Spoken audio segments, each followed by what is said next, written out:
For folks who've been following it for a while, Iowa and New Hampshire have had their place as 1 and 2 for almost 50 years. And in Iowa's case, it has been 50 years. And people, you'd say, oh, it should change because, our primary nominating process, the calendar should reflect the diversity of the party in the country. And people would say, yeah, I agree, it should change, but it's never going to happen. Totally. And all of a sudden, in one cycle, it has happened. So this is an earthquake.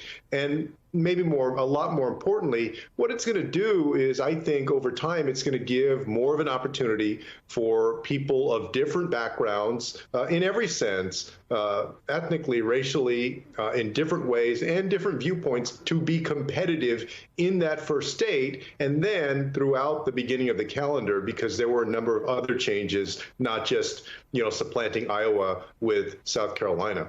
Listen, I, of course, do not need to tell you, of all people, that presidential campaigns, they look at the map. You have to have some kind of thesis of how you have a path to victory. And the path to victory is in part contingent on the ordering of those states. So as you look at this new layout, what can you tell us? What do you know about how this is going to change how a presidential campaign, not just in this cycle, but in future cycles, prepares plans for that run?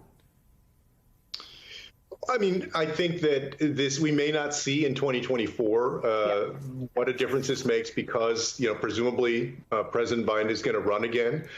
If he doesn't run in 2024 or beginning in 2028, I think it's going to take somebody that can connect with a more diverse group of people in South Carolina. And then remember, part of the proposed change is that instead of waiting a week until the next contest like we do now, 3 days later in Nevada and in New Hampshire, you would have the second bout of primary challenges. So right away, you're going to get 3 states that look pretty different, Nevada, South Carolina, and New Hampshire.